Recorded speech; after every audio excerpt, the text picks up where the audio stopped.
economic impact of this revitalization: 500 construction jobs with a $37 million payroll, 550 permanent jobs with a $9 million annual payroll.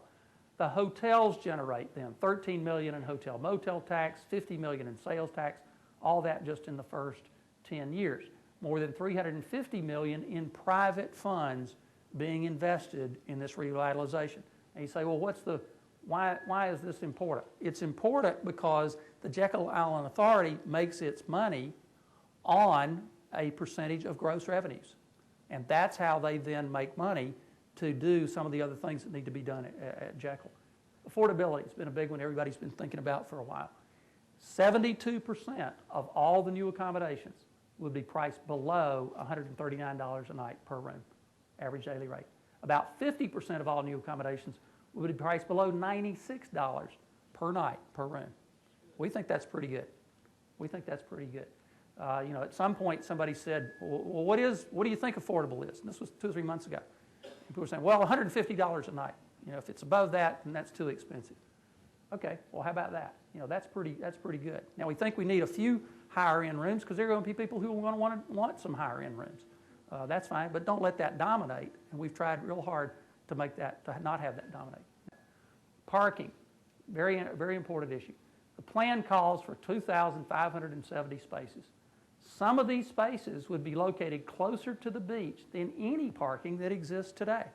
Now, again, Rick McAllister has just done some remarkable work on that, and his little maps on this subject are pretty interesting because he's calculated where all the existing spaces are today. One day he and I were down there, and we went and we counted every single parking space until we got to one of the big lots that's really not lined out, and so we kind of had to make some calculation about that one.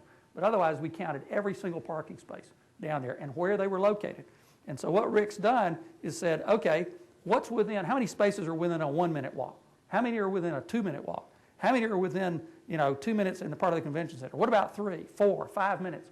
All those things. And he's drawn all these great lines, that show you, how long it takes to walk to the beach from wherever you are today. And he's done the same thing with another map that shows the parking that we've proposed under the new plan and where those are located and how long it takes you to walk to the beach from those. So you need to take a look at those if you want to and get with Rick because they're very interesting. One of the most interesting pieces of that is that today, and you can't see because it's a little dark up here, but today down near the Days Inn is a square kind of parking lot that has 157 spaces in it. Okay, this street right here has diagonal parking on it that's closer to the beach than those 157 spaces, and it's about 160 spaces in here. So that's pretty interesting that you look at this at first and say, well, where are all the parking spaces? Large number of them are on the street and are close to the beach. The ones for the cottages are actually contained behind the cottages. So they have their own parking behind the cottages. Then you've got these other streets. All these other streets have parallel parking. This is a parking structure here. This is a parking structure here. And there's another parking structure way over here. There was one thing that appeared in the newspaper that said, well, the parking's going to be a 1/4 of a mile from the beach. I'm going to have to lug a cooler 1/4 of a mile. Well, if you park in the last parking spot up here that's actually for the convention center, yep, it's a 1/4 of a mile from there down to there, a 5-minute walk. Yep, that's what it is. But we didn't design this parking up here for beach parking.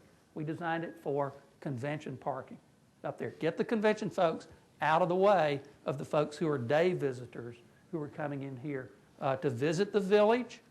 They may want to visit the village, and in that case, this parking is a 20-yard walk to the center part of the village. Or they want to go to the beach, great. We got a lot of parking for them that's on the beach, that's close to the beach. And some people say, oh my gosh, but you're tearing up the asphalt parking lots. Yeah, we're going to tear up the asphalt parking lots under this plan. But I never thought I'd have to defend tearing up an asphalt parking lot. But okay, yep, that is part of the plan. What we think we're going to, and those are non-pervious surface parking lots, they are not environmentally friendly today. And what we think we've done is come up with a good alternative. Now, there's some other parking things that we've got to address long term that we don't have the right answer for. And I don't know that anybody's got the magic answer. But what happens if you've got more visitors that keep coming to the island because it's a great place to come? What are you going to do about those people? And you need more parking. Do you make a bigger parking deck? I hope not. Do you cut back into the forests? I hope not. I mean, those are the kind of choices that we got to think about. Does that mean you make people park off the island and you bring them over in electric shuttles?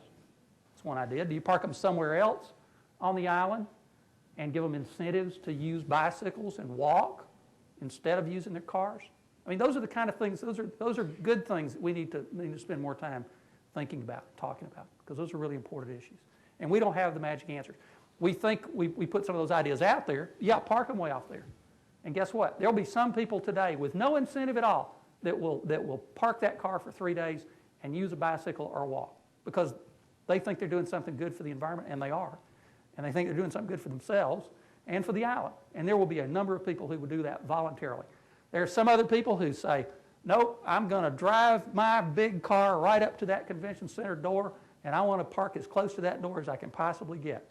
And it's going to be a big SUV. Okay, what do we do about that? Do we just say, no, you can't do that? Or do we provide parkings for them? So those are some of the tough issues we all have to figure out. We don't have a great answer for. Beach access issues. Our plan calls for keeping the same number and location of beach access point as exists today in the proposed village. And there are 6 of those access points, and you can look at them on the map. Each beach access point will include improved restrooms and changing facilities. We will not go into the dunes, anywhere into the dunes. No, stay out of the dunes. We don't want more access points through the dunes. That's not good for the dunes.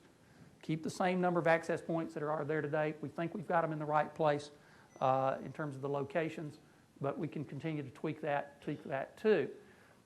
This will not affect beach access points elsewhere on the island. And there are pavilions a little further south on the island, south of the Days Inn, south of the Buccaneer, and there are places north of the convention center, up north of Blackbeard's. Great little parking lot up there and some other access points up there. Doesn't affect any of that. Doesn't affect any of that. One of the things we've tried to do, and that's what this picture shows, is put a nice, big, wide sidewalk kind of area, permeable surface, along the beach, off the dunes. There is a concrete path there today, but it's not very good. And it's kind of overgrown, and there's a bunch of things that have happened to it. Really make that a nice area in here with benches and all kinds of other things so that it is easy to get up and down the beach, so that there is good access horizontally as well as kind of vertically getting onto the beach. So that's a really important piece. And tie it into a master plan for bicycle and pedestrian paths throughout the island. If you do a poll of people and recreational things that they enjoy or they think are really important, you get about 80%, 82% of the people who will say bicycle and pedestrian trails are the #1 thing that they want to see. At Jekyll and anywhere else, that's true in the Metro Atlanta area too. So bicycle, and they don't cost a lot to do those. You get a lot of bang for the buck with bicycle and pedestrian trails. You can make nature walks out of them. You can make them educational destinations. You can do all kinds of things. Next slide. Bond financing. This is something else that's come up. Also in the newspaper. Why, this is an $84 million handout.